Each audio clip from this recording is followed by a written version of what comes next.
More and more people share the story of learning of a new family member because of the ease of DNA kits.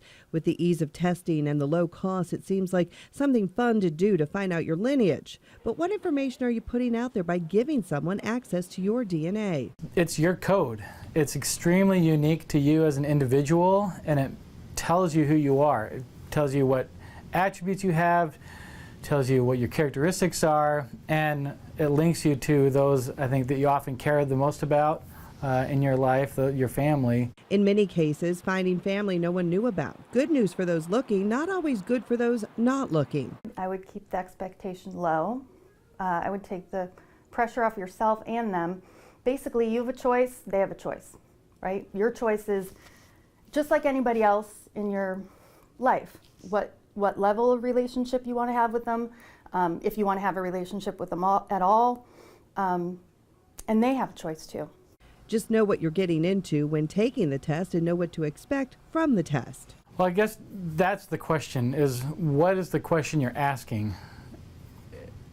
A lot of people get a lot of information out of these some is extremely accurate and some is not as accurate. If you think about it, I guess the example I often give to my students or when I talk about these sorts of things, if I get tested and my sister gets tested, we'll get profiles as to where our ancestors were, and they'll be different.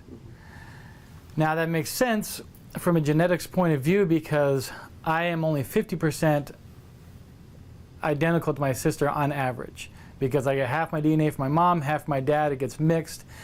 But my sister and I have the same parents, same mom and same dad, so we have the exact same ancestry that should be reflected if the test is accurate as to depicting where your ancestry is from.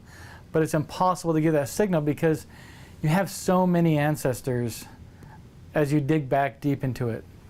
So when people ask me about this, I say, well, in the very shallow level, parents, grandparents, cousins, people that are very closely related to you, they're very accurate. They're testing sometimes hundreds of thousands to millions of base pairs. There's a lot of variation in the human genome, and so you can get accurate to that level, but when you ask the question, well, who are my ancestors 10, 15, 20 generations back, that's where it gets a lot less accurate because there's just no signal left. It's a hard question to ask. There is some signal there, but it's not an overall representation of all your ancestors. Just like your social security number, you should protect your genetic makeup. I think as far as warnings go, the things that we don't think about often are that information is incredibly personal to us. And often we take these tests not thinking, where is that information going? Who's going to have access to it?